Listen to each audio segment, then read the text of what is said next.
Hello everyone, welcome to my channel Siyabat Ashok. तो friends, आज हम बीआरबीएल के मॉड्यूल डी में चैप्टर नंबर 28 जी करेंगे, जो कि है डायरेक्टर्स के बारे में। ठीक है, कंपनीज, पूरा चैप्टर नंबर 28 कंपनीज के बारे में है। इसमें कंपनीज में डायरेक्टर होते हैं, तो उसके बारे में भी हम पढ़ेंगे।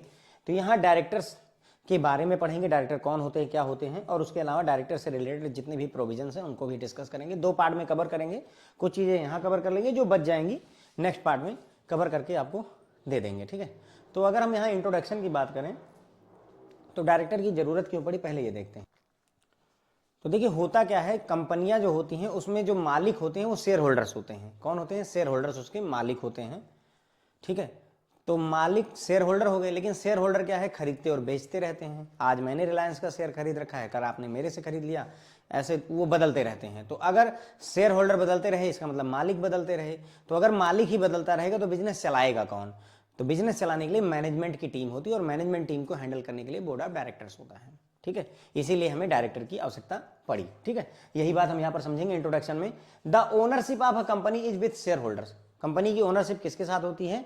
शेयर होल्डर के साथ होती है। Who are scattered all over, जो कि पूरी दुनिया में फैले हुए होते हैं, all over. Due to the free transferability of the share holders keep changing frequently.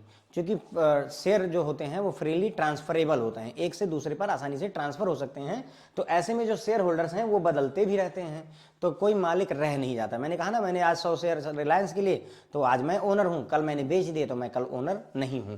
तो ये प्रॉब्लम रहती है। In such a scenario the management of company need to be interested with a professional body, that is board of directors. तो ऐसे case में अगर मालिक बदलता रहेगा तो बिजनेस तो चल नहीं पाएगा। तो ऐसे में जो कंपनी का मैनेजमेंट होता है वो किसी न किसी कॉर्पोरेट बॉडी, प्रोफेशनल बॉडी के हाथ में होना चाहिए, और उसी को ही बोर्ड ऑफ डायरेक्टर्स कहा जाता है। इस तरीके से जो ओनरशिप है और मैनेजमेंट है कंपनी का, वो बाइफरकेटेड है। ओनरशिप शेयर होल्डर्स के पास होती है और मैनेजमेंट बोर्ड ऑफ डायरेक्टर्स के पास होता है। दोनों अलग अलग जिम्मेदार हो जाते हैं, यानी जो मालिक है वही बिजनेस रन नहीं कर रहा है। एक हिसाब से आप ये समझ लीजिए, ओनर को ही बिजनेस नहीं रन करना है, रन करने का काम बोर्ड ऑफ डायरेक्टर्स का है, ओनरशिप का काम शेयर होल्डर्स का हो जाता है। The board of directors control day to day working and management of company as well as long term strategic planning of the company. तो बोर्ड ऑफ डायरेक्टर्स क्या क्या करते हैं भाई? डे टू डे वर्किंग भी इनके जिम्मे होती है, कंपनी का मैनेजमेंट इनके जिम्मे होता है, और लॉन्ग टर्म की जो स्ट्रेटेजिक प्लानिंग करनी होती है वो भी यही लोग करते हैं। इसके अलावा ध्यान रखिएगा कि डायरेक्टर के तौर पर केवल इंडिविजुअल को ही अपॉइंट किया जा सकता है। डायरेक्टर के तौर पर किसी बॉडी, कारपोरेट को, किसी एसोसिएशन को, किसी फर्म को, किसी कंपनी को डायरेक्टर ऑफ कंपनी नहीं बनाया जा सकता। कंपनी का डायरेक्टर एक इंडिविजुअल व्यक्ति हो सकता है, जिंदा व्यक्ति हो सकता है, ऐसे समझ लीजिए, मैं कह दूं अगर सरल शब्दों में। ठीक है, director of company only an individual can be. ठीक है, चलो, तो ये हमें क्लियर हो गया कि हमें डायरेक्टर की जरूरत क्यों पड़ी। तो आपको समझ में आया कि भाई ओनर बदलते रहते हैं, क्योंकि शेयर बेचा और खरीदा जाता है, जिसकी वजह से ओनर एक रह नहीं जाता है। अगर ओनर एक नहीं रह जाता है तो बदले में मालिक हमेशा बदलते रहते हैं। तो ऐसे में कंपनी चलेगी कैसे? उसका मैनेजमेंट किसी न किसी प्रोफेशनल बॉडी के हाथ में होना चाहिए, और उसी प्रोफेशनल बॉडी को हम बोर्ड ऑफ डायरेक्टर्स बोल देते हैं। ऐसे में जो कंपनी है उसकी ओनरशिप शेयर होल्डर्स के हाथ में है, और मैनेजमेंट बोर्ड ऑफ डायरेक्टर्स के हाथ में होता है। तो ये अधिकार अलग अलग होते हैं। जैसे अगर गोल्ड लोन जो है, अगर गोल्ड लोन आप करते हैं ना, तो देखो उसमें क्या होता है, गोल्ड लोन आप लेते हैं तो गोल्ड क्या हुआ, बैंक के पास चला गया, और उसके मालिक कौन है? आप हैं। जिसका गोल्ड है वो ओनर है, लेकिन गोल्ड है पोजीशन में किसके? पोजीशन में चला जाता है किसके? बैंक के चला जाता है। तो वहां देखो ओनरशिप अलग है और पोजीशन अलग है। ठीक उसी तरीके से यहां पर भी कंपनी की ओनरशिप शेयर होल्डर के हाथ में है, और मैनेजमेंट जो है बोर्ड ऑफ डायरेक्टर्स के हाथ में है। बोर्ड ऑफ डायरेक्टर्स के काम क्या होते हैं? डे टू डे वर्किंग वो भी देखनी होती है। अब बोर्ड ऑफ डायरेक्टर्स खुद नहीं डे टू डे रूटीन में देखेंगे कि गैस सिलेंडर भरा है कि नहीं, आज झाड़ू पोछा लगा है कि नहीं लगा है। बोर्ड ऑफ डायरेक्टर्स का काम ये नहीं, उसके लिए उन्होंने बंदे रखे हुए हैं, लेकिन ओवरऑल जिम्मेदारी उन्हीं की है कि अगर गैस खत्म हो गई तो भाई जिम्मेदार अगर उनके नीचे के बंदे नहीं देख रहे हैं गैस भरी कि नहीं भरी, घर की बात कर रहा हूँ, घर में मान लीजिए आपके फादर और मदर बोर्ड ऑफ डायरेक्टर्स में है, तो बोर्ड ऑफ डायरेक्टर्स ने लोग रखे हुए हैं, आपको रखा हुआ है गैस भरवा करके लाओ। अगर तुम नहीं भरवाते तो अल्टीमेटली मम्मी पापा जिम्मेदार होते हैं। तो वही है, board of directors day to day working भी देखते हैं कंपनी की, साथ ही साथ में मैनेजमेंट भी देखते हैं, और लॉन्ग टर्म स्ट्रेटजी क्या रहेगी, हमें कैसे प्रोसीड करना है उसके बारे में भी ये लोग देखते रहते हैं। किसी भी कंपनी में डायरेक्टर के तौर पर केवल इंडिविजुअल व्यक्ति को ही जो है अपॉइंट किया जा सकता है। किसी कंपनी को, किसी फर्म को, किसी एसोसिएशन को, किसी कारपोरेट को आप डायरेक्टर नहीं बना सकते हैं। ये बात गांठ बांध के रख लीजिए, पूछा जा सकता है। Okay, minimum number of directors की अगर हम बात करें तो भाई मिनिमम नंबर ऑफ डायरेक्टर का कहानी ये है, थ्योरी देखते हैं बाद में, पहले ये देख लो, ये है कहानी। पब्लिक कंपनी अगर है तो मिनिमम नंबर ऑफ डायरेक्टर 3 होने चाहिए। प्राइवेट कंपनी है अगर तो मिनिमम नंबर ऑफ डायरेक्टर 2 होने चाहिए। अगर 1 पर्सन कंपनी, अब आजकल 1 पर्सन कंपनी का भी कॉन्सेप्ट है, इसमें एक ही आदमी होता है, तो उसमें मिनिमम डायरेक्टर 1 होना चाहिए। अधिकतम डायरेक्टर कितने हो सकते हैं? किसी भी केस में अधिकतम डायरेक्टर 15 हो सकते हैं। कितने हो सकते हैं? 15 हो सकते हैं। गाइडलाइन ये है, लेकिन 15 से ज्यादा भी होते हैं, होने 15 चाहिए, पर आप ज्यादा भी कर सकते हो, कोई मना ही नहीं है। पर अगर आपसे पूछता है कि maximum number of director in a company, तो आंसर 15 होगा। ओके, क्या होगा? 15 होगा। पब्लिक कंपनी में मिनिमम 3 डायरेक्टर, प्राइवेट कंपनी में मिनिमम 2 डायरेक्टर, 1 पर्सन कंपनी में मिनिमम 1 डायरेक्टर होना चाहिए। अधिकतम कितने डायरेक्टर हो सकते हैं? किसी भी कंपनी में 15 डायरेक्टर हो सकते हैं। तो ये मैंने आपको समरी पढ़ा दी। अब कहानी वही सेम बातें कहानी में पढ़ लेंगे। Section 149 of Indian companies Act 2013 कहता है कि एवरी कंपनी मस्ट हैव, हर एक कंपनी के पास जरूर से जरूर होना चाहिए minimum number of 3 directors, 3 director in case of public company. Public company आप समझते होंगे ना, जिसका शेयर में लिस्टिंग वगैरह हुई हो या फिर जो गवर्नमेंट के अंडरटेकिंग में हो, उस तरीके की। ठीक है, 2 डायरेक्टर होने चाहिए प्राइवेट कंपनी के केस में, और 1 डायरेक्टर होना चाहिए 1 पर्सन कंपनी के केस में। तो मिनिमम 3 डायरेक्टर होने चाहिए पब्लिक में, मिनिमम 2 डायरेक्टर होने चाहिए प्राइवेट के केस में, और मिनिमम 1 डायरेक्टर होना चाहिए 1 पर्सन कंपनी के केस में। मैक्सिमम कितने डायरेक्टर हो सकते हैं? मैक्सिमम नंबर ऑफ डायरेक्टर्स 15 हो सकते हैं, प्रोवाइडेड, लेकिन इसमें कुछ शर्तें हैं। मैक्सिमम नंबर ऑफ डायरेक्टर्स 15 हो सकते हैं, लेकिन उसमें कुछ शर्तें हैं। शर्तें क्या हैं वो भी हम देख लेते हैं। प्रोवाइडेड दैट कंपनी में appoint more than 15 directors after passing a special resolution. तो देखो मैंने कहा था ना, 15 से ज्यादा डायरेक्टर भी हो सकते हैं, रख सकते हो आप, लेकिन उसके लिए आपको स्पेशल रेजोल्यूशन पास करना पड़ेगा। अपनी कंपनी में एक अलग से कहानी लेकर आनी पड़ेगी, रेजोल्यूशन लेकर आना पड़ेगा, उसको पास करवा करके कि हम 15 से डायरेक्टर ज्यादा रखना चाहते हैं, तो रख सकते हैं, मना ही नहीं है। Provided further that such class और classes of company shall have at least 1 women director. ऐसी कंपनियों के पास में कम से कम एक लेडी डायरेक्टर, वुमेन डायरेक्टर जरूर होनी चाहिए। Every company shall have at least 1 director. Her company के पास कम से कम एक ऐसा डायरेक्टर होना चाहिए जो रेजिडेंट हो। क्या हो? रेजिडेंट हो। रेजिडेंट का मतलब who has stayed in India for total period not less then 182 days, 182 days in the previous calendar year. पिछले कैलेंडर ईयर में कम से कम 182 दिन रहा हो या 182 दिन से अधिक रहा हो, तो ऐसे लोगों को रेजिडेंट कहा जाता है। तो हर एक कंपनी में एक डायरेक्टर ऐसा होना चाहिए जो रेजिडेंट हो। सरल भाषा में रेजिडेंट किसे कहेंगे? ऐसा व्यक्ति जो इंडिया में 182 दिन या उससे अधिक रहा हो। 182 दिन या उससे अधिक रहेगा तो उसे हम बोलते हैं रेजिडेंट। ठीक है, तो हमने क्या देखा कि 15 से ज्यादा डायरेक्टर हो सकते हैं, लेकिन उसके लिए आपको स्पेशल रेजोल्यूशन लाना पड़ेगा, पहली बात। दूसरी बात, कम से कम जो है एक वुमेन डायरेक्टर होनी चाहिए इसमें। और तीसरी बात ये, कम से कम एक डायरेक्टर ऐसा होना चाहिए जो रेजिडेंट हो, एनआरआई ना हो। ठीक है, इतनी शर्तें आपको पूरी करनी पड़ती हैं। फिर हमने आपको बताया मिनिमम जो है पब्लिक कंपनी में मिनिमम 3 डायरेक्टर, प्राइवेट में मिनिमम 2, 1 पर्सन में मिनिमम 1 डायरेक्टर, और मैक्सिमम 15 डायरेक्टर हो सकते हैं कंपनी में। बात करते हैं इंडिपेंडेंट डायरेक्टर की। तो इंडिपेंडेंट डायरेक्टर आजाद डायरेक्टर है ना, इंडिपेंडेंट है, कंपनी पर निर्भर नहीं है। तो every listed public company, listed जिसका शेयर मार्केट में लिस्टिंग हुई हो, पीएनबी के शेयर मार्केट में अवेलेबल हैं, शेयर नेशनल स्टॉक एक्सचेंज पे आप खरीद सकते हैं, तो वो लिस्टेड कंपनी हो गई। तो हर लिस्टेड कंपनी को चाहिए कि कम से कम 1/3 of total number of director as independent director. तो इनके कम से कम 1/3, कम से कम एटलीस्ट 1/3 डायरेक्टर जो है, टोटल जितने भी डायरेक्टर, अगर 10 डायरेक्टर हैं तो उसका 1/3 लगभग 3 डायरेक्टर जो है इंडिपेंडेंट होने चाहिए।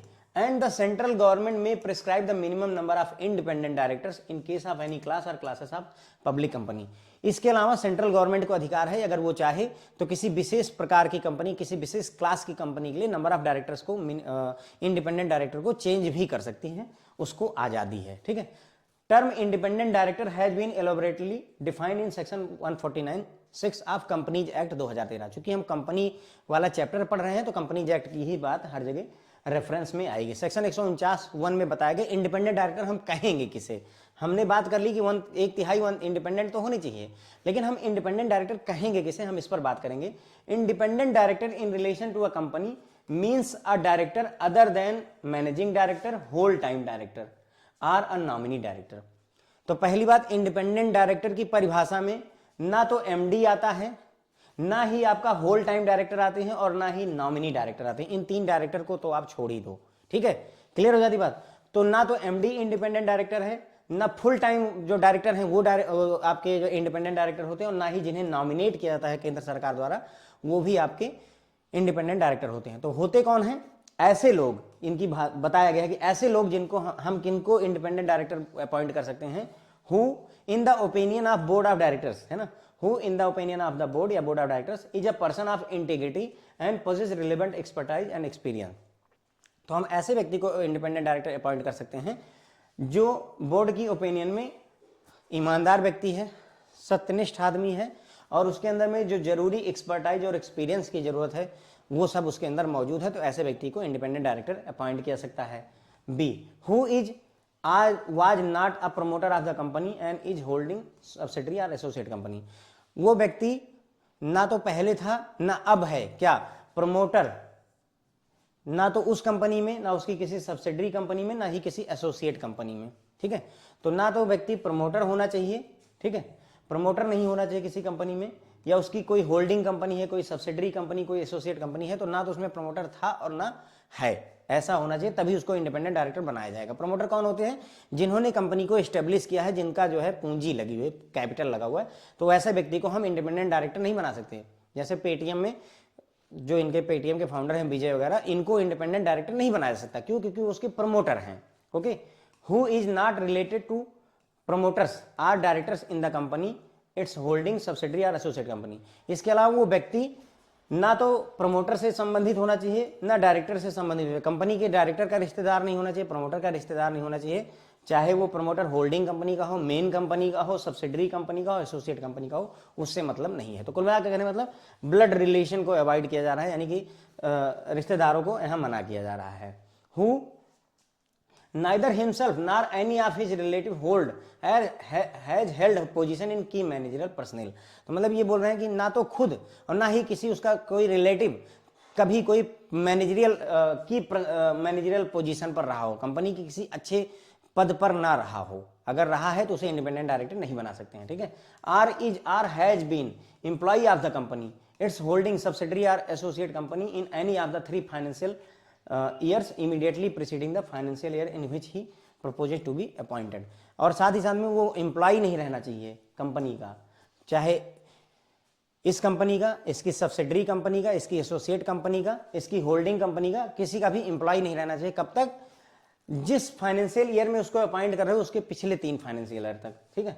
3 financial year immediately preceding financial year जिसमें अपॉइंटमेंट है। जैसे इस फाइनेंशियल ईयर में अगर अपॉइंटमेंट चाहता है तो इससे पिछले 3 फाइनेंशियल ईयर में एम्प्लॉय नहीं रहना चाहिए, यानी अगर कोई एम्प्लॉय है तो उसको डायरेक्टर नहीं बना सकते, इंडिपेंडेंट डायरेक्टर नहीं बना सकते।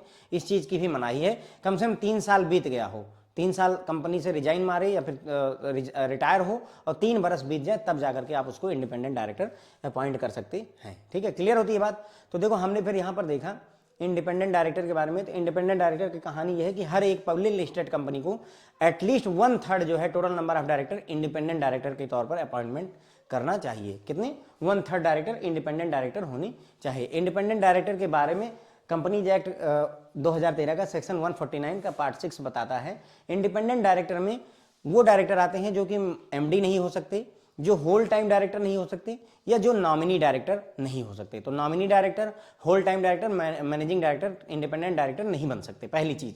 तो इंडिपेंडेंट डायरेक्टर कौन बन सकता है? वह व्यक्ति जो ईमानदार हो, जिसको बोर्ड को लगे कि हाँ इसके अंदर जरूरी क्षमता और अनुभव है, उसको अपॉइंट किया सकता है। या जो प्रमोटर ना पहले रहा हो ना अब मौके पर हो। प्रमोटर किसे कहते हैं? जिसने अपनी पूंजी लगा करके कंपनी को खड़ा किया हो, तो ऐसे व्यक्ति को भी हम नहीं बना सकते। या वो प्रमोटर का रिश्तेदार भी ना हो, तो ऐसे व्यक्ति को भी हम इंडिपेंडेंट डायरेक्टर नहीं बना सकते। या ऐसा व्यक्ति जो या तो खुद की मैनेजरल पोजीशन पर रहा हो, या उसका कोई रिश्तेदार की मैनेजरल पोजीशन कंपनी में अगर होल्ड करता है, तो ऐसे व्यक्ति को भी इंडिपेंडेंट डायरेक्टर नहीं बना सकते। यहां तक कि कंपनी के एम्प्लॉय को भी इंडिपेंडेंट डायरेक्टर नहीं बनाया सकता है। कब तक? जिस फाइनेंशियल ईयर में उसको अपॉइंटमेंट देते हो उसके प्रीसीडिंग 3 फाइनेंशियल ईयर में उसको एम्प्लॉय नहीं रहना चाहिए, तभी जाकर के वो इंडिपेंडेंट डायरेक्टर अपॉइंट किया जा सकता है, ठीक है। Appointment of directors and proportion of those who are to retire by rotation, ठीक है। तो हम अपॉइंटमेंट ऑफ डायरेक्टर्स की बात करेंगे। The provision of appointment of director is found in section 152 of the companies Act 2013। तो कंपनीज एक्ट 2013 के section 152 में ही डायरेक्टर के अपॉइंटमेंट की बात की जाती है। सेक्शन 152 क्या कहता है, आइए देखते हैं। Where no provision is made in article, अगर कोई भी प्रोविजन नहीं किया गया है आर्टिकल, आर्टिकल मतलब आर्टिकल ऑफ एसोसिएशन, AOA बोलते हैं, लैंग्वेज में आर्टिकल लिखा लेकिन उसका मतलब आर्टिकल ऑफ एसोसिएशन होता है। Where no provision is made in the article of a company for the appointment of the first director, the subscriber of the memorandum who are individual shall be deemed to be first director of the company until the directors are duly appointed and, ठीक है, क्या कह रहे हैं, अगर article of association में कुछ नहीं लिखा है कि किसको डायरेक्टर हम बनाएंगे, ऐसी कोई बात नहीं कही गई है, तो जो मेमोरेंडम ऑफ एसोसिएशन के सब्सक्राइबर होंगे उन्हीं को ही फर्स्ट डायरेक्टर डीम्ड कर लिया जाता है, मान लिया जाता है, वही हमारे फर्स्ट डायरेक्टर हो जाएंगे। अगर आर्टिकल ऑफ एसोसिएशन में लिखा है कि राम और श्याम जो है बोर्ड ऑफ मतलब डायरेक्टर में रहेंगे, डायरेक्टर अपॉइंट किए जाएंगे, तो बात अलग खत्म हो गई। तो और अगर नहीं लिखा गया है कि किसको डायरेक्टर बनाना है, तो जो मेमोरेंडम ऑफ एसोसिएशन के सब्सक्राइबर हैं उन्हीं को ही डीम्ड मान लिया जाता है फर्स्ट डायरेक्टर। फर्स्ट डायरेक्टर क्यों कह रहे हैं, ये पहले डायरेक्टर हैं, कंपनी बनी तो पहला जो डायरेक्टर अपॉइंट हुआ उन्हें हम फर्स्ट डायरेक्टर कह दे रहे हैं। तो चूंकि अभी अभी कंपनी बनी है, आर्टिकल ऑफ एसोसिएशन में कुछ लिखा नहीं है, तो इसलिए हमने जो मेमोरेंडम ऑफ एसोसिएशन के सब्सक्राइबर हैं उन्हीं को ही फर्स्ट डायरेक्टर मान लिया। और ये तब तक डायरेक्टर रहते हैं जब तक कि नए डायरेक्टर अपॉइंट ना कर दिए जाएं, तब तक उस डायरेक्टर के पद पर रहते हैं। अगर 1 पर्सन कंपनी है, an individual being member shall be deemed to be first director until the director or directors are duly appointed by the member in accordance with the provision of section 152। अगर 1 person company है तो उसमें क्या होगा, एक ही व्यक्ति होता है, उसी व्यक्ति को ही एन इंडिविजुअल बीइंग मेंबर, एक इंडिविजुअल उसका मेंबर होता है, तो उसी को ही फर्स्ट डायरेक्टर मान लिया जाता है जब तक कि नए डायरेक्टर अपॉइंट ना कर दिए जाएं। तो 1 पर्सन कंपनी के केस में भी सेम कहानी है कि वहां पर क्या था, मेमोरेंडम ऑफ एसोसिएशन को सब्सक्राइबर जो थे उनको माना गया था। यहाँ 1 पर्सन कंपनी में जो इंडिविजुअल मेंबर होता है उस कंपनी का, एक ही व्यक्ति वही मेंबर है, उसी को ही हम फर्स्ट डायरेक्टर मान लेते हैं। ये व्यक्ति उस डायरेक्टर के पद पर तब तक रहता है जब तक कि कोई नया डायरेक्टर उसकी जगह पर टेक ओवर ना हो ले। नया डायरेक्टर हमेशा एनुअल जनरल मीटिंग में ही अपॉइंट किया जाता है, AGM में ही अपॉइंट किया जाता है, ठीक है। Every director shall be appointed by the company in general meeting. देखो यही कहा कि हर एक डायरेक्टर का अपॉइंटमेंट AGM में ही होता है, एनुअल जनरल मीटिंग बोलते हैं, हर साल ये मीटिंग होती है और उसी मीटिंग में ही डायरेक्टर अपॉइंट किए जाते हैं, हर एक डायरेक्टर को। No person shall be appointed as director of company unless he has been allotted the director identification number, जिसे डिन भी कहा जाता है, अंडर सेक्शन 154 और any other number as may be prescribed under section 153। तो किसी भी व्यक्ति को आप डायरेक्टर तब तक अपॉइंट नहीं कर सकते हैं जब तक उसके पास में DIN ना हो। DIN क्या होता है, डायरेक्टर आइडेंटिफिकेशन नंबर होता है, केंद्र सरकार अलॉट करती है DIN हर एक डायरेक्टर को as per section 154 of Companies Act 2013। या फिर कोई और भी नंबर हो सकती है, अगर DIN नहीं तो कोई और नंबर भी हो सकती है एज पर सेक्शन 153। लेकिन अभी मौके पर 154 में सभी डायरेक्टर को DIN कंपलसरी करवा दिया है कि आपके पास DIN होना चाहिए। A person appointed as director shall not act as director unless he gives his consent to hold the office as director and such consent has been filed with the registrar within 30 days of his appointment in such manner as may be prescribed। तो कोई भी व्यक्ति जिसे आपने director appoint किया है वो director के तौर पर तब तक काम नहीं कर सकता है जब तक वो अपना राजीनामा ना दे दे। कंसेंट मतलब जब तक वो ये हाँ ना भर दे, सहमति ना दे, राजीनामा ना दे दे कि भाई हम जो है तैयार हैं डायरेक्टर बनने के लिए। और इस कंसेंट को कैसे दिया जाएगा, केवल मुंह से बोलने से काम नहीं चलेगा, रजिस्ट्रार ऑफ कंपनीज के पास में आपको फाइल करना पड़ेगा एक फॉर्म 30 दिन के अंदर में, अपने अपॉइंटमेंट के, डायरेक्टर अपॉइंट होने के 30 दिन के अंदर में आपको रजिस्ट्रार ऑफ कंपनी के पास में एक फॉर्म भर के भेजना पड़ेगा कि हाँ मैं इस कंपनी का डायरेक्टर बनने के लिए तैयार हूं, मुझे कोई ऐतराज नहीं है। ठीक है, क्लियर हो गई बात? चलो बहुत बढ़िया। तो हमने देखा डायरेक्टर के अपॉइंटमेंट के बारे में जो बातें हुई हैं वो कहाँ हुई हैं, कंपनीज एक्ट 2013 के सेक्शन 152 में। थोड़ा सा इंपॉर्टेंट है, ध्यान रखिएगा। सेक्शन 152 में कंपनीज एक्ट में बात की गई है डायरेक्टर के अपॉइंटमेंट के बारे में। सेक्शन 152 क्या क्या बातें बताता है, तो बोलता है कि भाई अगर आर्टिकल ऑफ एसोसिएशन में ये नहीं बताया है कि डायरेक्टर कौन होगा, तो कंपनी बनने के बाद पहले डायरेक्टर किसे माना जाएगा, जो हमारे मेमोरेंडम ऑफ एसोसिएशन के सब्सक्राइबर होंगे उन्हीं को ही हम डायरेक्टर मान लेते हैं, डीम्ड डायरेक्टर मानते हैं। डीम्ड मतलब एज्यूम कर लिया था कि भैया तुम ही डायरेक्टर हो, ओके, ये मान लिया था कि तुम ही डायरेक्टर हो of the company until the directors are duly appointed, जब तक कि कोई नया डायरेक्टर आ नहीं जाता है। जैसे आप किसी सीट पर अगर आकर के बस पे बैठ जाते हैं तो ये मान लिया जाता है कि सीट अब आपकी हो गई इस यात्रा के दौरान। डीम्ड है, हो नहीं, जब तक कोई दूसरा नहीं आ जाता है लड़ने के लिए कि मैं पहले से बैठा था, रुमाल रख के गया था, तब तक आप डायरेक्टर हैं वहां, ये वाली बात है, ठीक है। तो डीम्ड मान लिया जाता है फर्स्ट डायरेक्टर किसको, जो मेमोरेंडम ऑफ एसोसिएशन के सब्सक्राइबर होते हैं। 1% कंपनी के केस में जो व्यक्ति है, एक इकलौता व्यक्ति वही कंपनी का मेंबर है, उसी को ही फर्स्ट डायरेक्टर मान लिया जाता है जब तक कि नए डायरेक्टर अपॉइंट ना कर दिए जाएं। हर एक डायरेक्टर को एजीएम में ही, एनुअल जनरल मीटिंग में ही हर एक डायरेक्टर का अपॉइंटमेंट होता है, उसके अलावा ऐसे नॉर्मली अपॉइंटमेंट नहीं होता है। एजीएम में क्यों होता है, एजीएम में एनुअल जनरल मीटिंग होती है, उसमें सारे शेयर होल्डर्स को बुलाया जाता है, उनसे कहा जाता है कि चुनो किसको डायरेक्टर बनाना, तुम्हारी मर्जी पर है, चुन लो, क्योंकि तुम मालिक हो, शेयर होल्डर तुम हमारे विधाता हो, तुम मालिक हो, तुम ही चुनो किसको डायरेक्टर बनाना है। इसीलिए डायरेक्टर हर एनुअल जनरल मीटिंग में ही चुने जाते हैं, क्योंकि मालिक ही चुनता है। मालिक कौन है, शेयर होल्डर, इसलिए हर एनुअल जनरल मीटिंग में शेयर होल्डर से डिसाइड करते हैं किसको डायरेक्टर रखना है, किसको हटाना है, ठीक है। यही वजह है एजीएम में होता है। फिर उन्होंने बोला कि भाई किसी को डायरेक्टर अपॉइंटमेंट देना है तो दे दो, कोई दिक्कत नहीं, लेकिन उसका डीआईएन होना चाहिए। डीआईएन क्या होता है, डायरेक्टर आइडेंटिफिकेशन नंबर होता है। डायरेक्टर आइडेंटिफिकेशन नंबर व्यक्ति के पास होना चाहिए, तभी आप उसको अपॉइंटमेंट देंगे। फिर उसके बाद में कोई भी व्यक्ति डायरेक्टर के पद पर तब तक काम नहीं कर सकता है जब तक कि वो लिखित में कंसेंट ना दे दे, किसको, रजिस्ट्रार ऑफ कंपनी को, कि हम डायरेक्टर बनना चाहते हैं, हम राजी हैं, इस बात को लिख करके देना पड़ेगा। और यह काम 30 दिन के अंदर, अपॉइंटमेंट के 30 दिन के अंदर में रजिस्ट्रार ऑफ कंपनी के पास करना होगा। अब बात करते हैं rotation and retirement of the director. थोड़ा सा कॉम्प्लेक्स टॉपिक है, फिर भी समझने का प्रयास करेंगे, मैं कोशिश करूंगा कि आपको समझ में आ जाए। है कॉम्प्लेक्स क्योंकि लैंग्वेज कंपनीज एक्ट में बहुत गंदी लिखी हुई है। खैर गंदी क्या लिखी हुई है, वो ऐसी लिखी ही जाती है, कानून की भाषा ही कठिन होती है, ठीक है। Rotation and retirement of director की बात करेंगे, सेक्शन 152(6) में बात होती है। Section 152(6) is applicable on public companies which means private companies are out of the ambit of retirement by rotation. तो पहली चीज ये कि रोटेशन के द्वारा रिटायरमेंट का जो काम है वो सिर्फ पब्लिक कंपनियों पर होता है। किस पर होता है, पब्लिक कंपनी पर। प्राइवेट पर ये कॉन्सेप्ट लागू नहीं होता, यानी कि प्राइवेट कंपनियों में डायरेक्टर को रोटेट करके रिटायर करने की जरूरत नहीं होती। प्राइवेट कंपनियां इसके दायरे से बाहर हैं। लेकिन अगर कोई प्राइवेट कंपनी है वो पब्लिक कंपनी की अगर सब्सिडरी है तो उस पर लागू हो जाता है, ठीक है। समझ में आएगा, कोई बात नहीं है, अभी सब समझ में आएगा, सारी बातें 2-2, 3-3 बार करेंगे। पहले ये समझो कि रोटेशन और रिटायरमेंट का कॉन्सेप्ट क्या है। देखो ऐसे समझो, मान लो एक कंपनी है जिसमें ABCDE 5 डायरेक्टर हैं, ठीक है, 5 डायरेक्टर हमने ले लिए।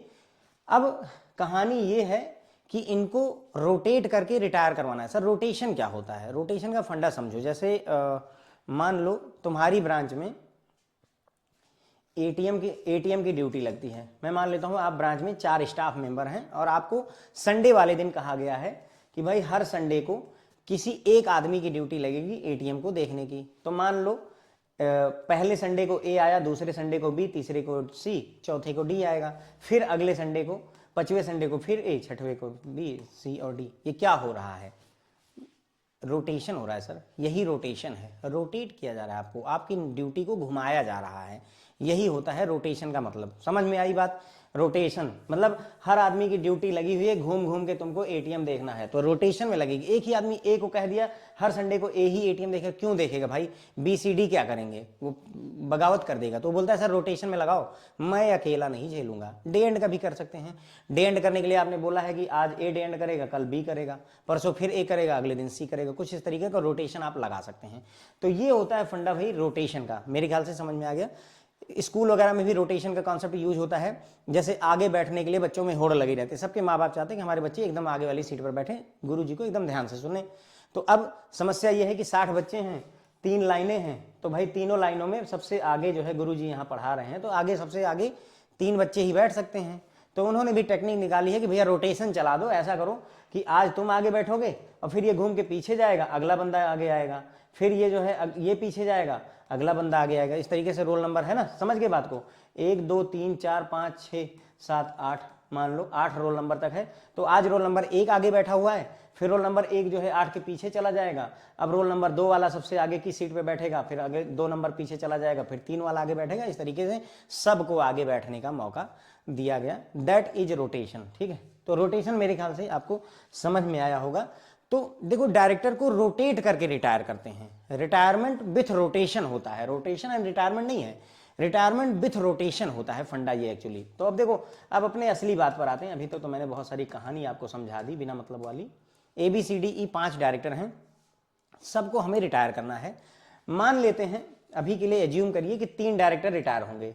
हर एक AGM में, हर एक एनुअल जनरल मीटिंग में 3 डायरेक्टर, या मान लेते हैं, चलो और आसान करते हैं, 2 ही रिटायर करवाते हैं। ठीक है, 2 डायरेक्टर AGM में रिटायर होंगे। ठीक है, लेकिन ध्यान रखना कि अगर किसी कंपनी में 5 डायरेक्टर हैं तो 5 के 5 बने रहेंगे, ये बात ध्यान रखनी है। ठीक है, तो 5 के 5 बने रहेंगे, 5 के 5 वही नहीं, 5 बने रहेंगे, 2 रिटायर होंगे, हम एज्यूम करके चल रहे हैं। फिर चलो ठीक है, बहुत अच्छी बात है। तो हम क्या करेंगे, अब इनकी जॉब कितने दिन की हुई है। मैं मान लेता हूं कि सबसे पहले A को ज्वाइन किए हुए 5 साल हो गए हैं, इसको 4 साल, इसको 3 साल, इसको 2 साल, इसको 1 साल, ऐसे एज्यूम कर रहे हैं। गलत है पर कल्पना करोगे तो समझ में आएगा। तो सबसे पहले जिसने सबसे ज्यादा टाइम बिताया है उसी को सबसे पहले बाहर फेंकेंगे। FIFO, first in first out, जो पहले आएगा वो पहले जाएगा। ठीक है, जो सबसे पहले एंट्री करेगा वही सबसे पहले बाहर भी जाएगा, फर्स्ट इन फर्स्ट आउट। जैसे मंदिर में लाइन लगी हुई है, बैंक में लाइन लगी हुई, तो जो सबसे पहले बैंक में पहुंचेगा वही सबसे पहले कैश लेगा और अपने घर जाएगा। जो सबसे लेट आएगा वो सबसे लेट कैश काउंटर पे पहुंचेगा, सबसे लेट कैश लेकर के बाहर जाएगा। That is FIFO, first in first out का कॉन्सेप्ट हो गया। ठीक है, तो सबसे ज्यादा समय A ने बिताया है, फिर उससे कम समय B ने बिताया है। इसका मतलब इन 5 डायरेक्टरों में से सबसे पहले हमारे 2 डायरेक्टर रिटायर होंगे। कौन 2 रिटायर होंगे? ये 2, A और B रिटायर होंगे। ठीक है, अब A और B रिटायर मार गए तो ये काम खत्म हुआ। अब हमारे पास नया कंपोजिशन है C, D और E का। ठीक है, अब 3 डायरेक्टर बचे, लेकिन 5 के 5 डायरेक्टर रहेंगे। इसका मतलब ये हुआ उसी एनुअल जनरल मीटिंग में हम 2 नए डायरेक्टर भी अपॉइंट करेंगे। मैं मान लेता हूं, पहली बात, A और B फिर से रीअपॉइंट हो सकते हैं, इसका अधिकार है, मना ही नहीं है। A और B फिर से रीअपॉइंट हो सकते हैं, तो तुम्हारी मर्जी करें। मैं मान लेता हूं, चलो A को हमने फिर से हायर कर लिया, लेकिन हमने एक नया डायरेक्टर K ले लिया, B को नहीं हायर किया। एक एग्जांपल लेते हैं, होते A और B फिर से हायर हो सकते हैं, कोई मना ही नहीं है, कोई मना ही नहीं है, होते भी हैं। तो फिर से हमारे 5 डायरेक्टर हो गए। अब जब अगली एनुअल जनरल मीटिंग होगी तो फिर से वही रोटेशन वाली कहानी है। रोटेशन क्या? अगेन देखिए कि किसकी उम्र जो है, किसने सबसे ज्यादा समय बिताया है इसमें, उनको आगे ले आइए। जिसने सबसे ज्यादा समय बिताया है उसको, अब भाई देखो, ऐसे तो मैंने लिख दिया है C, D और E, सोचो ऐसे लिखता हूं मैं। हमारे पास नए डायरेक्टर हैं A, K, D, E और C। अब मान लो ऐसे लिखा, ऐसे लिखना इसलिए जरूरी है ताकि आपको समझ में आए रोटेशन हो क्या रहा है। तो हमारे पास कुल 5 डायरेक्टर हैं। अब आया अगली एनुअल जनरल मीटिंग आई, अब हमें फिर से 2 को रिटायर करना है इन 5 में से। तो सबसे पहले ये देखो कि सबसे ज्यादा समय किसने बिताया है। तो हमें पता है सबसे ज्यादा समय C और D ने बिताया है, फिर उसके बाद E ने बिताया है, और ये दोनों जो है अभी अभी आए हैं। तो A और K और A जैसा भी सेट हो, तुम्हारी मर्जी है। मान लो A को आज अपॉइंट किया, K को बाद में अपॉइंट किया, तो K लास्ट में आ गया। ठीक है, अब ये रोटेशन में अब फिर रोटेट होकर के C और D का नंबर आ गया। मैंने क्या लिखा था, हमारे पास 5 डायरेक्टर ये हैं, रोटेट होकर के रिटायर कौन कर रहा है? C और D। ये मैंने देखो रोटेशन लगाया, उन लोगों को आगे बिठा रहा हूं सीट पे जिनको रिटायर होना है, आगे बिठाया। रोल नंबर कौन आगे बैठेगा आज? सर जिन्होंने ज्यादा लंबा समय का बिताया है ऑफिस में, उनको बिठाना है। तो आगे ला करके हमने बिठा दिया C और D को। A और K को पीछे ले गया, मैं रोटेट कर दिया मैंने। ठीक है, तो रोटेट हो गए। अब C और D से मुक्ति हमने ले ली, तो हमारे पास बचे E, A और K। अब अगेन हमारे पास सिचुएशन ये है कि हमें 5 डायरेक्टर चाहिए, तो भाई बिल्कुल करेंगे। ऐसा करते हैं, बी को अपॉइंट कर लेते हैं, या फिर इस बार जिनसे हमने मुक्ति ली थी C और D, इन्हीं दोनों को ही अपॉइंट कर देते हैं। अब फिर से C और D को अपॉइंट कर सकते हैं। तो ये भी आप कर सकते हैं, कोई दिक्कत नहीं है। चलो यहां तक बात समझ में आई होगी मेरे ख्याल से। नहीं समझ में आई तो एक बार दोबारा रिवाइज कर लो, समझ में आ जाएगी। अब बात आई E और A और K की। अब इस बार जो है E और A का नंबर है रिटायर होने का, कि E और K का रिटायरमेंट का है। तो अब A और K अगर मान लो एक ही दिन अपॉइंट हुए होते, A और K दोनों एक ही दिन अपॉइंट हुए हैं, तो नियम ये है कि अगर इनकी आपस में सहमति बन जाए, ए कहेगा कि मुझे रिटायर कर दो तो उनको कर दो, नहीं अगर झगड़ा करते हैं तो लकी ड्रॉ, लॉट का कॉन्सेप्ट होता है, LOT, लॉट का कॉन्सेप्ट होता है, उसमें पर्चियां डाल दो भाई, एक जो है डिब्बा लो, उसमें पर्ची डाल दो ए और के नाम की, जिसकी पर्ची निकला उसको रिटायर मार दो, ये भी तरीका होता है।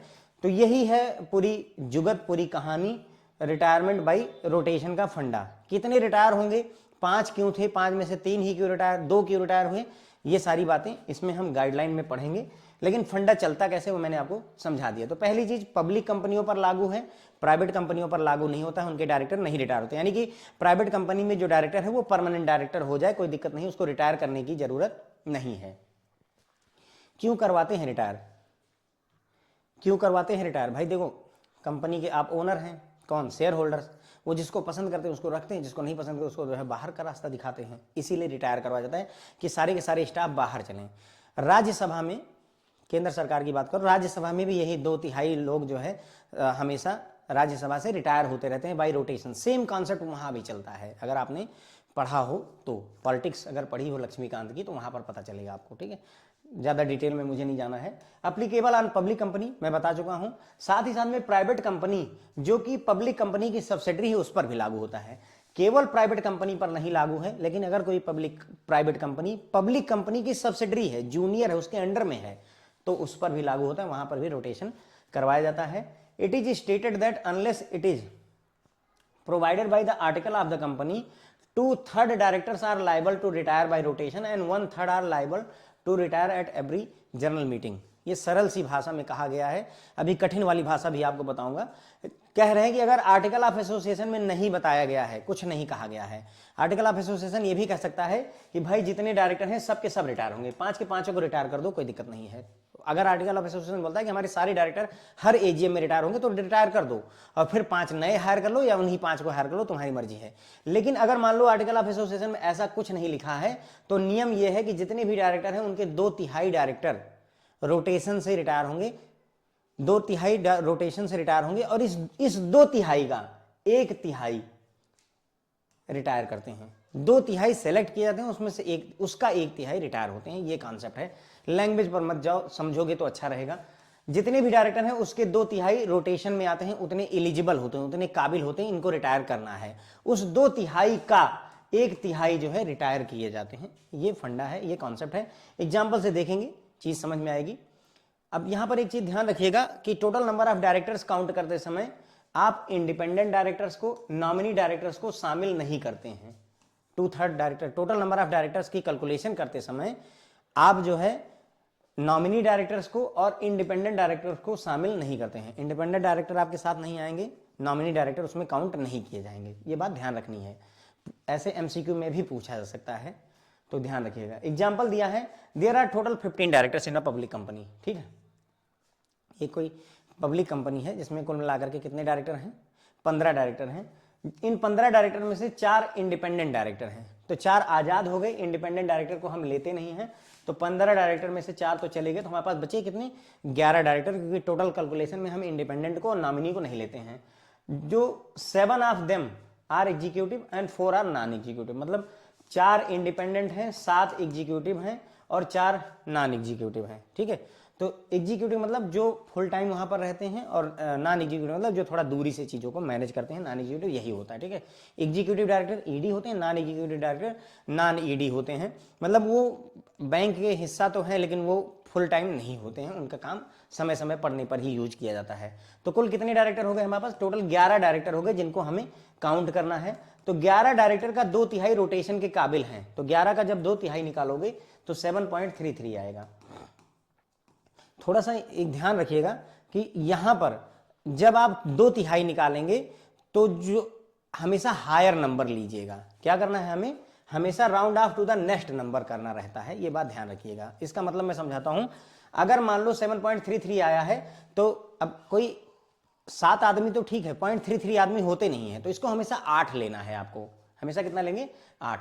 यानी अगर 7 आ गया तो 7 डायरेक्टर्स होंगे, अगर 7.01 आ गया तो हमेशा 8 डायरेक्टर होंगे। ये है rounded off to next higher number, हमेशा करना है। ये यहां पर राउंडिंग ऑफ इस तरीके की चलती है, 2/3 वाले केस में हमेशा नेक्स्ट नंबर को हम राउंड ऑफ करेंगे। इसीलिए 7.33 डायरेक्टर जो हमारे आए, ये 7.33 ना होकर के 8 डायरेक्टर हम रोटेशन के लिए एलिजिबल हो गए हमारे, कुल मिलाकर के कितने रोटेट करेंगे, 8 डायरेक्टर आपके लाइबल टू रिटायर हो गए। क्लियर होती है बात। तो टोटल 8 डायरेक्टर्स यानी 1/3, टोटल 8 डायरेक्टर्स के 1/3 जो है liable to retire in every AGM है, यानी कि जितने भी डायरेक्टर हमारे आए 2/3 वो तो रोटेशन के लिए काबिल हुए। कितने आए, 8। इसका 1/3, अब इसका 1/3 कितना होगा, 8 का 1/3, 8 को 3 से डिवाइड करेंगे तो 2.66 आएगा। यहां पर आपको नॉर्मल राउंड ऑफ जैसा करते हैं वैसा करने की जरूरत है। जैसे नॉर्मली राउंड ऑफ करते हैं, ये अगर 2.5 है तो कितना लेते हैं, 3। अगर 2.49 है तो कितना लेते हैं, 2। ये वाला राउंड ऑफ यहां चलेगा। यहां पर ये वाला राउंड ऑफ चलता है जो आप जनरल जिंदगी में लेते हैं। लेकिन 2/3 वाले केस में आपको हमेशा हायर वाला नंबर लेना है। ये बात आप ध्यान रख के चलेंगे तो ही आंसर सही आएगा, अदरवाइज गलत हो जाएगा। यही बात जो है उसमें कंपनीज एक्ट में लिखी भी है। ओके, तो 2.66 आ गया तो 2.5 से ज्यादा है, यानी कि हमारे 3 नंबर ऑफ डायरेक्टर्स ऐसे होंगे जो कि रिटायर कर जाएंगे हर एक एजीएम में। तो कुल कितने डायरेक्टर थे, 15, जिसमें से 4 इंडिपेंडेंट थे, हुए कितने, 11 डायरेक्टर।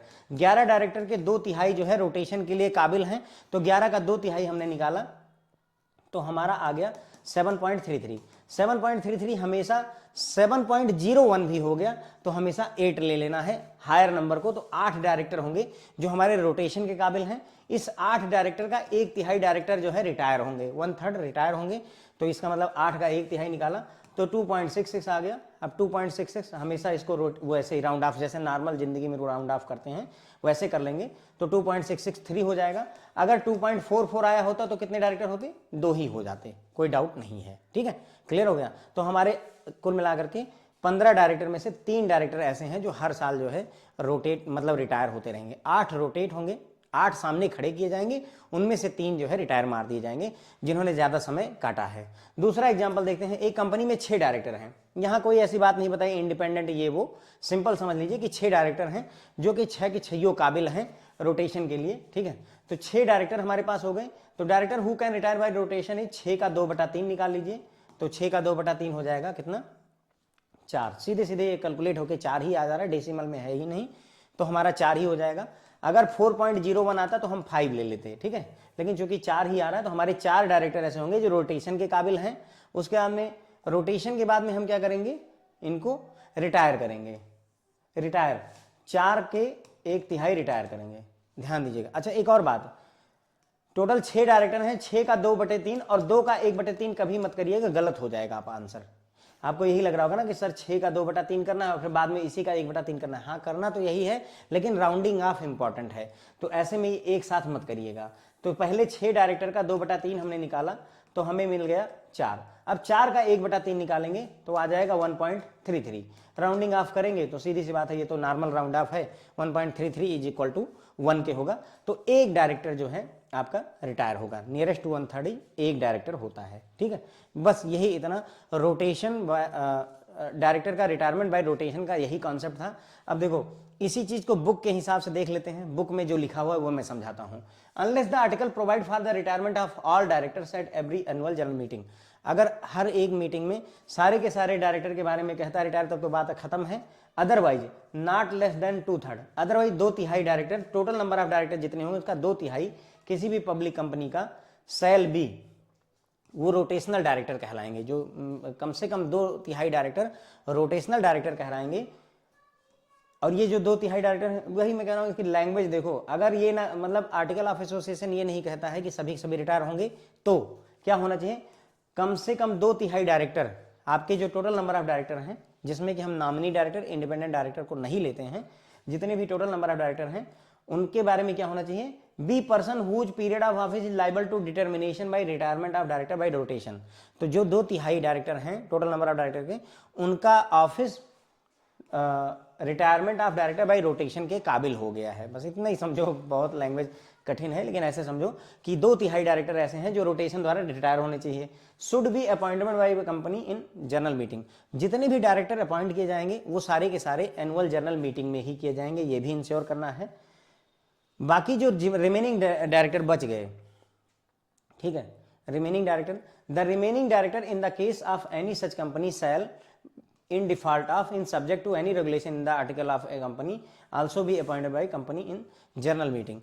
यानी कि अगर कोई रिमेनिंग डायरेक्टर रह भी जाता है तो उसका भी अपॉइंटमेंट हम general meeting, annual general meeting में ही करेंगे। कुल मिलाकर के कहानी ये है कि आपको डायरेक्टर की अपॉइंटमेंट एजीएम में ही करनी है।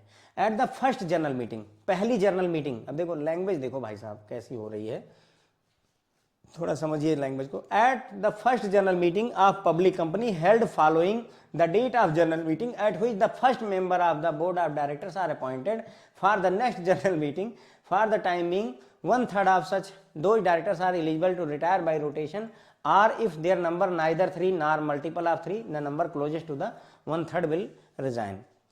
ये बोल रहे हैं, देखो क्या लैंग्वेज है भाई, मुझे समझ में नहीं आया। तो हमने बस इतना ही समझा कि पहली जर्नल मीटिंग होगी, देखो पहले कंपनी बनी तो कंपनी में ऑटोमेटिकली डायरेक्टर अपॉइंट हो गए, डीम्ड डायरेक्टर हमने देखा था, जो मेमोरेंडम ऑफ एसोसिएशन के सब्सक्राइबर थे या फिर 1% कंपनी में जो मेंबर था उसी को ही हमने डीम्ड डायरेक्टर मान लिया था, ठीक है पहली। अब जो पहली एनुअल जनरल मीटिंग होगी उसमें हम डायरेक्टरों को अपॉइंट करते हैं, ठीक है। अपॉइंटमेंट का कहानी यही है कि जो 2/3 डायरेक्टर होंगे उसका 1/3 रिटायर होंगे नहीं समझ में आ रहा है, इसीलिए मैंने उसको दूसरे तरीके से लिखा हुआ है। और ये कहते हैं कि अगर मान लो नंबर जो है 3 या 3 का मल्टीपल नहीं है, 3 दूनी 6 या 3 का 9 नहीं है, तो जो नंबर 3 के क्लोजेस्ट हो उसी नंबर ऑफ डायरेक्टर्स को रिटायर करते हैं। मैं इस लैंग्वेज में नहीं जा रहा हूँ, मैंने बस केवल दिखा दिया है, मैं बिल्कुल पढ़ाऊंगा नहीं भाई, मैंने आपको समझा दिया है, फंडा क्लियर करवा दिया है। बाकी लैंग्वेज के चक्कर में नहीं पढ़ सकते हैं, क्योंकि खुद नहीं लैंग्वेज मुझे समझ में आती है कि ये आखिर चाहते क्या हैं। तो देखो, ascertainment of directors retiring by rotation and filing of vacancies, वही कहानी है फिर। As stated herein before, the directors who are to retire by rotation at every annual general meeting are those who have longest office since their last appointment, है ना। किनको हम retire करते हैं? उन्हीं लोगों को जिन्होंने सबसे ज़्यादा लंबे समय तक ऑफिस में बने रहे, जो 5 वर्षों से है, फिर 4 वर्षों से 3 वर्षों, तो जिसने सबसे ज़्यादा समय बिताया हुआ है उसी को ही हम रिटायर करते हैं। However person who become director on the same day shall retire as per mutual agreement, otherwise the same shall be determined by lot, lucky draw system, unless there is an agreement between them that who would retire first। तो बोल रहे हैं कि मान लो भाई अगर दो व्यक्ति ऐसे, दो डायरेक्टर ऐसे हैं जिनका अपॉइंटमेंट सेम डे पे हुआ है, सेम डे पर अपॉइंटमेंट हुआ है, 6 तारीख को, 6 मार्च को वो भी डायरेक्टर बने, 6 को दूसरा भी बना। अब कैसे रिटायरमेंट होगा? तो देखो, अगर उनके बीच कोई म्यूचुअल एग्रीमेंट है, ए ने कहा कि तू पहले रिटायर हो जा, बी मुझे कोई दिक्कत नहीं है, तब तो चलो ठीक है। अगर नहीं मानते हैं तो उसके लिए लॉट का कॉन्सेप्ट यूज किया जाएगा। लॉट वही लकी ड्रा सिस्टम, पर्ची डाल दो, निकाल लो, उससे हो जाएगा।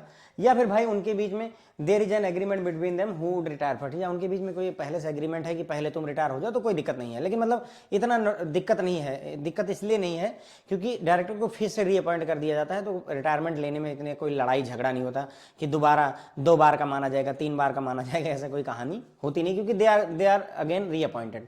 Retiring director can also be reappointed, ठीक है, रिटायरिंग डायरेक्टर को फिर से रीअपॉइंट किया सकता है। This does not include independent director, इसमें इंडिपेंडेंट डायरेक्टर को इंक्लूड नहीं किया था, क्योंकि मैंने बताया था ना, रिटायरिंग जो आपका रिटायरमेंट बाय रोटेशन वाले में नॉमिनी डायरेक्टर और इंडिपेंडेंट डायरेक्टर को हम काउंट नहीं करते हैं। Right of the person other than retiring director to stand for directorship. अब अगर कोई व्यक्ति है वो रिटायर नहीं हो रहा, रिटायरिंग डायरेक्टर नहीं है, तो वो क्या डायरेक्टर बन सकता है? उसका क्या अधिकार है, इसकी बात कर रहे हैं। डायरेक्टरशिप, डायरेक्टर बन सकता है कि नहीं बन सकता, ठीक है।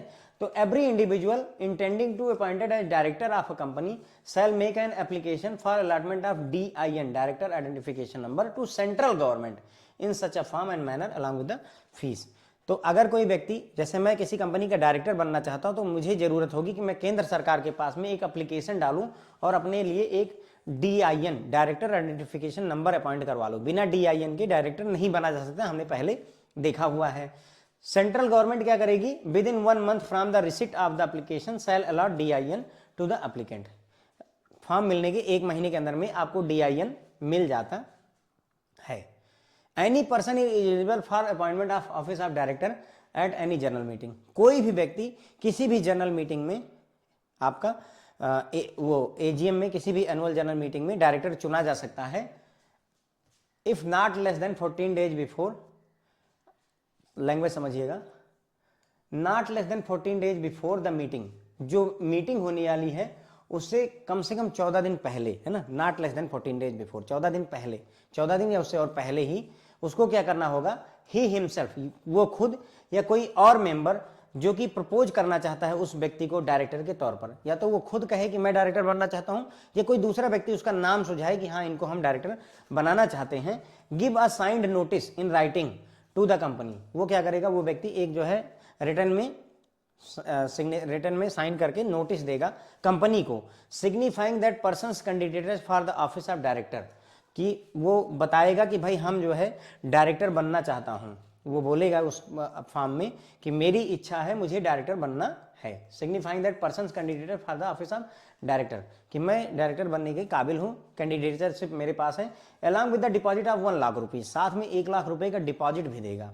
यानी कि आप क्या करोगे, या तो वो व्यक्ति जो डायरेक्टर बनना चाहता है, ठीक है, जैसे मान लो मैं रिलायंस का डायरेक्टर बनना चाहता हूं, तो मैं क्या करूंगा कि मैं एक तो DIN नंबर रजिस्टर करवा लूंगा, केंद्र सरकार के पास अप्लाई करके 1 महीने में DIN मिल जाएगा। फिर मैं कंपनी को एक फॉर्म भर के, चाहे खुद और या फिर किसी व्यक्ति को बोलूंगा कि यार मेरा नाम सुझा दो डायरेक्टर के लिए, रिलायंस कंपनी में मुझे डायरेक्टर बनना है, तो मैं एक फॉर्म भर के रिलायंस कंपनी को भेजूंगा, 1 लाख रुपए भी साथ में भेजूंगा कि सर मैं तैयार हूं डायरेक्टर बनने के लिए, मेरा इंटरेस्ट है कैंडिडेटशिप में, ठीक है। उसके बाद में or such higher amount as may be prescribed, ठीक है, या 1 लाख रुपए या इससे ज्यादा भी भरना पड़ सकता है, जैसा भी डिसाइड हुआ हो, लेकिन ये रुपए रिफंड हो जाते हैं। This shall be refunded to such person, ये पैसे लौट आते हैं, 1 लाख रुपए या जो भी भरा हो वो लौट आते हैं। कब? To the member if the person proposed get elected as a director, या तो आपका चुनाव डायरेक्टर के पद पर हो जाए। मैंने फॉर्म भरा रिलायंस में, 1 लाख रुपए भी जमा कर दिए, एप्लीकेशन दे दिया, अब अगर मेरा चुनाव हो गया, मैं डायरेक्टर अपॉइंट हो गया, तो मेरे 1 लाख रुपए मुझे लौटा दिए जाएंगे। या gets more than 25% of total valid vote cast either on show of hand और पोल ऑन सच रेजोल्यूशन, या फिर जब मेरा नंबर आया मुझे डायरेक्टर चुनने के लिए, तो उस समय जो हाथ खड़े किए गए या पोल करवाया गया, जो भी करवाया गया, उसमें मुझे कम से कम 25% वैलिड वोट मिलने चाहिए, 25% वैलिड वोट मुझे मिलने चाहिए, तभी जो है ना, जैसे मान लो अगर 100 लोग जो है चुनने के लिए खड़े हैं, तो कम से कम 25 लोग मेरे फेवर में वोट डालें कि हाँ अशोक जी को डायरेक्टर बनना चाहिए, तो फिर मेरे पैसे लौट आते हैं। क्लियर हो गई बात? तो आपको समझ में आ गया होगा कि मैं कहानी क्या बता रहा हूं यहां पर। देखो, कोई भी व्यक्ति अगर वो डायरेक्टर बनना चाहता है तो मनाही नहीं है, डायरेक्टर बन सकते हो। सबसे पहले केंद्र सरकार के पास जाओ, एक DIN अलॉट करवा लो अपने आप को, डायरेक्टर आइडेंटिफिकेशन नंबर अलॉट करवा लो, उसके बगैर डायरेक्टर नहीं बन पाओगे। केंद्र सरकार के पास जब एप्लीकेशन दोगे, उसके 1 महीने के अंदर तुम्हारा DIN तुमको मिल जाएगा। अब कोई भी व्यक्ति जो एलिजिबल है डायरेक्टर बनने के लिए, उसको चाहिए कि वो एक जो है एप्लीकेशन दे। किसको एप्लीकेशन देगा? कंपनी को। कितने दिन पहले दे? AGM होने के 14 दिन से पहले, not less than 14 days before the AGM। Annual general meeting होने वाली उससे 14 दिन पहले या 2 महीने पहले, 3 महीने पहले दे दो उनको। ये नहीं कि AGM होने के 10 दिन बचे हैं तब दोगे तो नहीं चलेगा। Not less than 14 days before, 14 दिन से पहले ही आपको दे देना होगा। क्या करोगे? खुद दे दो, अपना नाम सुझा दो एप्लीकेशन पर कि हाँ मैं डायरेक्टर बनना चाहता हूं, या तुम्हारी जगह पर कोई व्यक्ति तुम्हारा नाम सुझा दे कि हाँ ये डायरेक्टर बनना चाहते हैं, ठीक है। उसके बाद में वो अपना फॉर्म भरोगे, फॉर्म भर करके 1 लाख रुपए या जो हायर अमाउंट है वो तुमको देना पड़ेगा। उसके बाद में ये 1 लाख रुपए तुम्हें लौट आएंगे। कब? अगर तुम डायरेक्टर अपॉइंट कर लिए गए, तुम डायरेक्टर चुन लिए गए, तब भी तुम्हें लौटा दिया जाएगा। और अगर डायरेक्टर नहीं चुने गए हो तो कम से कम 25% जो वोट है, वैलिड वोट ध्यान दीजिएगा, वैलिड वोट जो है उसका 25% तुम्हारे फेवर में पड़ना चाहिए। अब चाहे वो हाथ खड़े करके जो है वोटिंग पड़ रही हो, चाहे मुहर लग रही हो, जैसे भी तरीके से ये काम हो रहा हो। ओके, अब बात करते हैं एडिशनल डायरेक्टर की। The board of directors can appoint directors by passing a resolution if such a power exist in the article. तो अगर आर्टिकल ऑफ एसोसिएशन में बताया गया है तो बोर्ड ऑफ डायरेक्टर्स चाहे तो रेजोल्यूशन पास करके डायरेक्टर को अपॉइंट कर सकता है। और ऐसे डायरेक्टर को, such directors are known as additional director. जितने डायरेक्टर थे उसके अलावा तुमने अपॉइंट करने की कोशिश की तो उसे एडिशनल डायरेक्टर कहा जाएगा। They hold office only up to the date of next AGM of the company. और ऐसे जो एडिशनल डायरेक्टर आप अपॉइंट करते हैं, इनको ऑफिस में रहने का अधिकार केवल अगली एनुअल जनरल मीटिंग तक ही होता है। ठीक है, क्लियर हो गया? तो एडिशनल डायरेक्टर की बात हुई। तो बोर्ड ऑफ डायरेक्टर्स चाहे, अगर आर्टिकल ऑफ एसोसिएशन अलाउ करता है तो उस केस में किसी व्यक्ति को डायरेक्टर के तौर पर अपॉइंट कर सकते हैं। ऐसे डायरेक्टर को एडिशनल डायरेक्टर कहा जाता है और इसका ऑफिस अगले एनुअल जनरल मीटिंग तक ही रहता है। उसके बाद इसको हटा दिया जाता है इसके पद से। ठीक है, filing of casual vacancies among directors, इसकी बात कर लेते हैं। In case of a public company और private company, which is subsidiary of public company, है ना, या तो पब्लिक कंपनी हो या प्राइवेट कंपनी हो लेकिन पब्लिक कंपनी की सब्सिडरी हो, उस केस में if there arises any vacancy in the office of any director, ठीक है, other than by expiry of term of office. मतलब ये बोल रहे हैं कि मान लो वैकेंसी अचानक से क्रिएट हो गई तो उस केस में क्या करना है भाई। रोटेशन से एनुअल जनरल मीटिंग में रिटायर तो कर ही रहे हो, लेकिन मान लो किसी डायरेक्टर की डेथ हो गई बीच में, तो उस केस में क्या किया जा सकता है, ठीक है। तो if there arises any vacancy in the office of any director, किसी डायरेक्टर का ऑफिस खाली हो गया किसी वजह से, लेकिन वो एक्सपायरी ऑफ टर्म की वजह से नहीं खाली हुआ है, then subject to the article of association the board of directors can fill the vacancy at a meeting of the board. Board की एक मीटिंग बुलाई जाएगी। देखो हमने कहा था डायरेक्टर नॉर्मली कैसे अपॉइंट किए जाते हैं, हमेशा एनुअल जनरल मीटिंग में अपॉइंट किए जाते हैं, लेकिन यहाँ देखो एक्सेप्शन हो रहा है, एक बोर्ड की मीटिंग केवल बुलाई जा रही है, एनुअल जनरल मीटिंग नहीं बुलाई जा रही, क्योंकि एनुअल जनरल मीटिंग 1 साल बाद, 6 महीने 7 महीने बाद होने वाली है, तब तक इस डायरेक्टर के पद का क्या किया जाएगा। तो भाई एक मीटिंग बुलवा ली जाती है बोर्ड ऑफ डायरेक्टर्स के द्वारा, अगर आर्टिकल ऑफ एसोसिएशन अलाउ करेगा ही, व्यवस्था की जाती है, ठीक है। Such a director can hold office only up to the date to which the director in whose place he is appointed would have held office if he had continued as director. अब इस तरीके से जिस व्यक्ति को आपने director बनाया है वो उस पद तक तभी तक रह सकता है जब तक वो व्यक्ति रहता जिसको आपने हटा दिया या जो एक्सपायर कर गया, जो भी सिचुएशन रही है, उससे ज्यादा दिन के लिए अपॉइंटमेंट नहीं होता है, ठीक है। तो कैजुअल वैकेंसी जो आती है डायरेक्टर के बीच में, उसको फाइल करने के लिए हमने बात की कि अगर कोई पब्लिक कंपनी है या कोई प्राइवेट कंपनी है जो कि पब्लिक कंपनी की सब्सिडरी है, प्राइवेट कंपनी पर लागू नहीं होता है, प्राइवेट कंपनी होनी चाहिए लेकिन वो पब्लिक कंपनी की सब्सिडरी होनी चाहिए, तब लागू होगा। इन पर ही रोटेशन का भी काम लागू होता है। If there arises any vacancy in the office of any director, अगर किसी डायरेक्टर की वैकेंसी खाली हो जाती किसी वजह से, लेकिन उसका टर्म एक्सपायर नहीं होगा, टर्म एक्सपायर होना होता तो उसके लिए व्यवस्था हुई होती, लेकिन अचानक से अगर कोई वैकेंसी बन गई है तो उसको जो है आर्टिकल अगर अलाउ करता है तो बोर्ड ऑफ डायरेक्टर्स इस वैकेंसी को फिल कर सकते हैं। उसके लिए बोर्ड की एक मीटिंग बुलवानी पड़ती है, बोर्ड ऑफ डायरेक्टर्स की एक मीटिंग बुलवाई जाएगी और उसमें डिसाइड करके किसी व्यक्ति को डायरेक्टर अपॉइंट कर दिया जाता है। और ऐसा डायरेक्टर जो है अपना ऑफिस तभी तक होल्ड करके रख सकता है जब तक कि वो व्यक्ति, जो पिछला व्यक्ति था हमारा, जो डायरेक्टर के पद पर यदि बना रहता तो जब तक रहता, सोचो कि अगर वो अगले एजीएम तक या अगले 2 साल तक रहता तो अगले 2 साल तक ही ये व्यक्ति रह सकता है, उसके बाद इसको भी हटा दिया जाएगा, ठीक है फ्रेंड। तो बस ये हो गई पूरी डायरेक्टर के बारे में, काफी हद तक अच्छी राम कहानी हमने समझी और बातों को सीखा। होप है आपको पसंद आएगा, अगर पसंद आए तो लाइक वगैरह कर सकते हैं। Thank you so much.